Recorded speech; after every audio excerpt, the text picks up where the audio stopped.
Hello everyone, সবাইকে স্বাগত তোমাদের টেকনিক্যাল এডুকেশনের চ্যানেল গোপাল চ্যাটার্জি ম্যাথামেটিক্সে West Bengal state council of technical and vocational education and skill ডেভেলপমেন্টের তরফ থেকে ব্যাক টু ব্যাক ডিপ্লোমা স্টুডেন্টসদের জন্য যে দুটি নোটিশ বা নোটিফিকেশান কাউন্সিলের তরফ থেকে জানানো হয়েছে।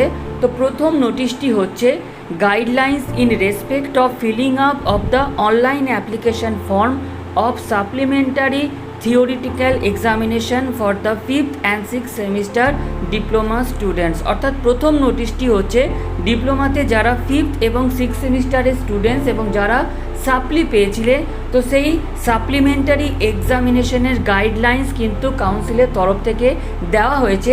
তো কী কী গাইডলাইন্স দেওয়া হয়েছে না, প্রথমেই আসছি যে link captioning apply online for supplementary theoretical examination for the 5th and 6th semester students of diploma in engineering and technology architecture MOPN will be activated in the home page of the council website www.webscte.co.in on 16th November 2021।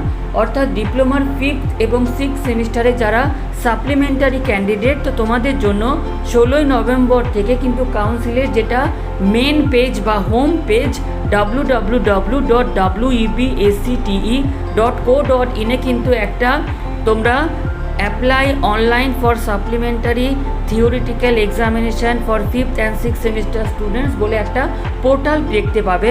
তো সেই পোর্টালে তোমাদের কি করতে হবে না, যারা supplementary students অর্থাৎ যারা সাপ্লি পেয়েছো যে কোনো একটা বা যে কোনো দুটো বা যে কোনো তিনটে সাবজেক্টের 5th এবং 6th সেমিস্টারে, তো তোমরা এই যে সাপ্লিমেন্টারি ক্যান্ডিডেট, তো তোমাদের ওই পোর্টালে ফার্স্টে তোমাদের রেজিস্ট্রেশন নাম্বারটা পুট করতে হবে এবং রেজিস্ট্রেশন নাম্বার দেওয়ার পর তোমাদের একটা ফর্ম ফিল আপ করতে হবে। Student will have to provide their mobile number and email ID in the given space and will have to click the tab submit and page fees. এবং স্টুডেন্টদের নিজের mobile number এবং email ID দিতে হবে এবং সেখানে কিন্তু একটা নির্দিষ্ট যে পেমেন্ট পরীক্ষার জন্য সেটা কিন্তু সাবমিট করতে হবে। For payment of the fee, student have to select mode of payment from the net banking, debit card, credit card or UPI and pay the fee। অর্থাৎ এই পেমেন্টের জন্য কিন্তু স্টুডেন্টসরা যে কোনো অনলাইন ট্রানজ্যাকশন ইউজ করতে পারে, সেটা নেট ব্যাঙ্কিং হতে পারে, ডেবিট কার্ড হতে পারে, ক্রেডিট কার্ড হতে পারে বা গুগল পে, যে কোনো খুশি হতে পারে। তো এই যে পেমেন্টটা, সেটা কত পেমেন্ট করতে হবে না, প্রত্যেকটা স্টুডেন্টসকে কিন্তু 250 টাকা এই সাপ্লিমেন্টারি এক্সামিনেশনে বসার জন্য কিন্তু তাদেরকে পে করতে হবে। Last date for submission of online form and payment of fee by the concerned student for the supplementary theoretical examination is 18 November 2021 up to 11:30 PM।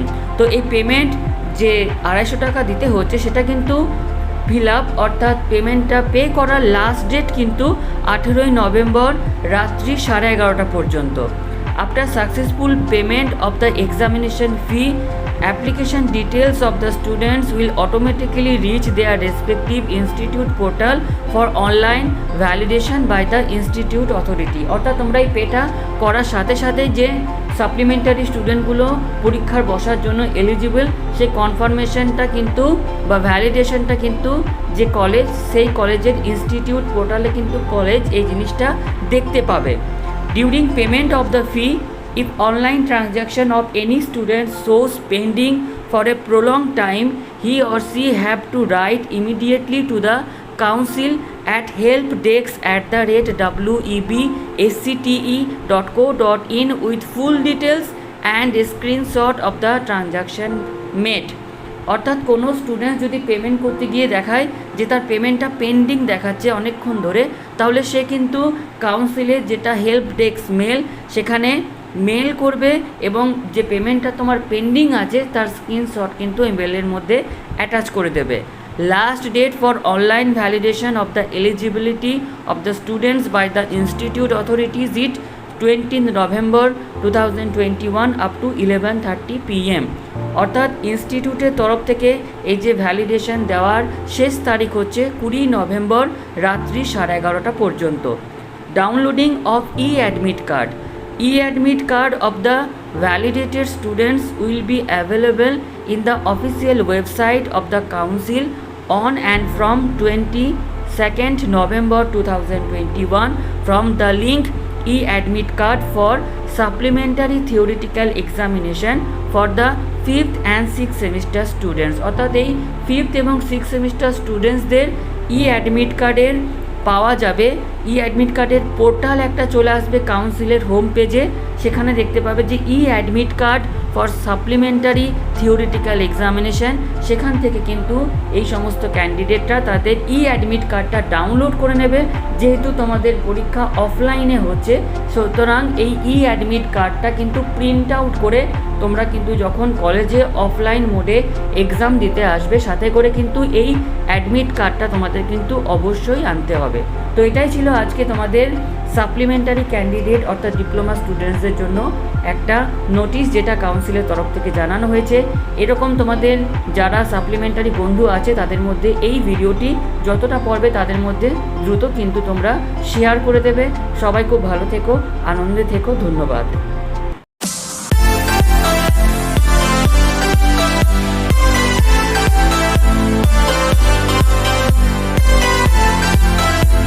Hello everyone, সবাইকে স্বাগত তোমাদের টেকনিক্যাল এডুকেশনের চ্যানেলে। তো এই যে নোটিশটি West Bengal state council of technical and vocational education and skill ডেভেলপমেন্টের তরফ থেকে দেওয়া হয়েছে। তো এই নোটিশটি হচ্ছে basically guidelines on admission to the diploma course in pharmacy in government and self finance institution during the academic session 2021-22। অর্থাৎ এই নোটিশটি হচ্ছে ডিপ্লোমাতে যারা ফার্মেসি কোর্সে গভর্নমেন্ট এবং প্রাইভেট কলেজে অ্যাডমিশন নেবে, তো তারা কিভাবে অ্যাডমিশন নেবে তার সম্পূর্ণ গাইডলাইন্স কিন্তু কাউন্সিলের তরফ থেকে পাবলিশ করা হয়েছে। তো প্রথমেই তোমরা জানো যে রেজিস্ট্রেশন এবং চয়েস ফিলিং করার তোমাদের টাইম হচ্ছে 8 নভেম্বর 2021 থেকে 16 নভেম্বর 2021। তোমাদের ফার্স্ট ফেজের রেজাল্ট আউট হবে 17 নভেম্বর 2021। অ্যাডমিশন বা auto upgradation of first phase তোমরা করতে পারবে 17 নভেম্বর থেকে 22 নভেম্বর। সেকেন্ড ফেজের যে রেজাল্ট সেটা পাবলিশ হচ্ছে 23 নভেম্বর 2021 এবং last date of admission in second phase হচ্ছে 24 নভেম্বর থেকে 29 নভেম্বর। ডিপ্লোমা ইন ফার্মেসি কোর্সে কিন্তু সেকেন্ড কাউন্সিলিং পর্যন্তই হবে, কোনো থার্ড কাউন্সিলিং কিন্তু কাউন্সিলের তরফ থেকে হবে কিনা কোনো জানায়নি। এবার আসছি এলিজিবিলিটি ক্রাইটেরিয়া। তো প্রথমেই কিন্তু ক্যান্ডিডেটকে ইন্ডিয়ান হতে হবে।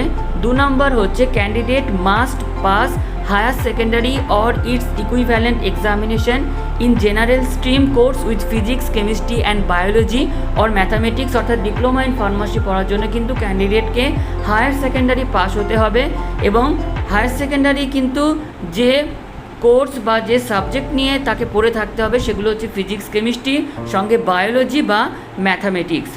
Candidate passed higher secondary or equivalent examination in vocational stream are not eligible for admission as per prescribed admission eligibility of Pharmacy Council of India। অর্থাৎ যে সমস্ত ক্যান্ডিডেট যারা এইচএস ভোকেশনাল নিয়ে পড়াশোনা করেছো তারা কিন্তু ডিপ্লোমা ইন ফার্মেসি পড়ার জন্য এলিজিবল নয়। Point number 3, the candidate shall complete the age of 17 years on or before 31st December of the year for admission to the pharmacy course. There is no upper age limit। অর্থাৎ diploma in pharmacy পড়ার জন্য কিন্তু ক্যান্ডিডেটকে minimum 17 বছর পূর্ণ হতে হবে 31 ডিসেম্বরের মধ্যে। আপার এজ লিমিটের কোনো বাউন্ডারি কিন্তু নেই। Point number 4, reservation of seats for SC ST physically challenge যারা ক্যান্ডিডেট, তো তোমাদের কিন্তু গভর্নমেন্ট যে রুলস বা নর্ম সেই অনুযায়ী কিন্তু তোমাদের এসসি এসটি বা ফিজিক্যালি চ্যালেঞ্জের যে সার্টিফিকেট সেটা কিন্তু ইস্যু করা থাকতে হবে। SC ST of the states other than West Bengal will not get the benefit of such reservation. অর্থাৎ ওয়েস্ট বেঙ্গলের বাইরে যে সমস্ত এসসি এসটি ক্যান্ডিডেট আছো তারা কিন্তু ওয়েস্ট বেঙ্গলে ডিপ্লোমা ইন ফার্মেসি পড়ার কোনো রিজার্ভেশনের মধ্যে তোমরা কিন্তু থাকবে না। ওয়েস্ট বেঙ্গলের এসসি এসটি ক্যান্ডিডেটরাই শুধুমাত্র রিজার্ভেশনের আন্ডারে থাকবে বা রিজার্ভেশনের সুবিধাটা কিন্তু তারা পাবে। এবার আসছি মেরিট লিস্ট কীভাবে পাবলিশ হবে ডিপ্লোমা ইন ফার্মেসিতে। তো point number 1, rank of the candidate in the merit list has been made on the basis of aggregate marks obtained by the candidate in higher secondary or equivalent examination। অর্থাৎ higher secondary marks অনুযায়ী কিন্তু এই merit লিস্টটা তৈরি হবে, অর্থাৎ যার marks সবথেকে বেশি সে মেরিট লিস্টে একদম প্রথমে থাকবে, এইভাবে কিন্তু মেরিট লিস্টটা তৈরি হবে।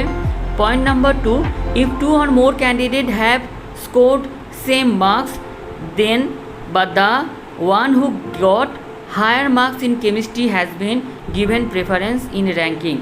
যদি দেখা যায় 2 জন বা 3 জনের মার্কস সেম, তখন কি হবে, যার কেমিস্ট্রির মার্কস বেশি তাকে কিন্তু মেরিট লিস্টের ওপরে রাখা হবে।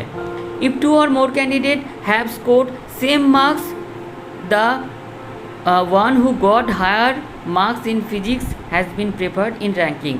যদি দেখা যায় তাদের স্কোরটাও সেম, কেমিস্ট্রি নাম্বারও সেম, তখন ফিজিক্সের মার্কস যার বেশি তাকে কিন্তু মেরিট লিস্টের ওপরে রাখা হবে। If 2 or more candidate have scored same marks the one who got scored higher marks in biology or mathematics got preference in ranking। যদি দেখা যায় 3 জন বা 3 জনের মার্কস সেম, কেমিস্ট্রি ফিজিক্সের মার্কস সেম, তখন বায়োলজি বা ম্যাথামেটিক্সের যার মার্কস বেশি থাকবে তাকে কিন্তু মেরিট লিস্টের ওপরে রাখা হবে। Even the tie exist candidate who score higher marks in biology got preference after all the calculation if the marks of more than one applicant become same the applicant who is senior in age has been given higher rank in the merit list। যদি দেখা যায় যে তাদের marks same, physics chemistry mathematics biology সব কিছু same, তখন যার বয়সটা একটু বেশি তাকে কিন্তু মেরিট লিস্টের ওপরে রাখা হবে।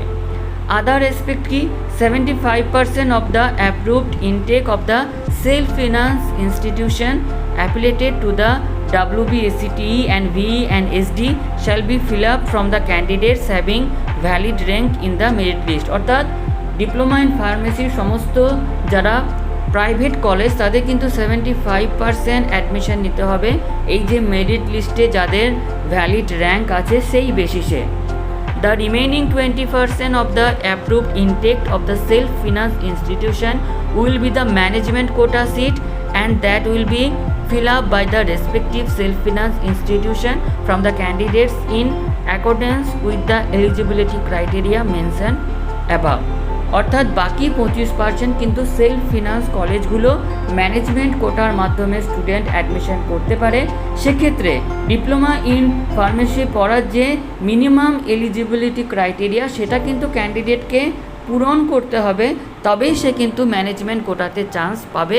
কিন্তু প্রাইভেট কলেজকে 75% ভ্যালিড র্যাঙ্কের ক্যান্ডিডেটকে অ্যাডমিশন নেওয়ার পর যদি চায় তো 25% মাত্র প্রাইভেট কলেজগুলো ম্যানেজমেন্ট কোটাতে অ্যাডমিশন নিতে পারে। তো এটা ছিল কিন্তু কাউন্সিলের তরফ থেকে ডিপ্লোমা ইন ফার্মেসিতে যারা অ্যাডমিশন নিতে চাইছো তো তোমাদের জন্য নোটিশ। তো তোমাদের যারা ডিপ্লোমা ইন ফার্মেসিতে পড়তে চায় তোমাদের বন্ধুবান্ধব তাদের মধ্যে এই ভিডিওটি যতটা পারবে শেয়ার করে দেবে। সবাই খুব ভালো থাকবে, আনন্দে থাকবে। ধন্যবাদ।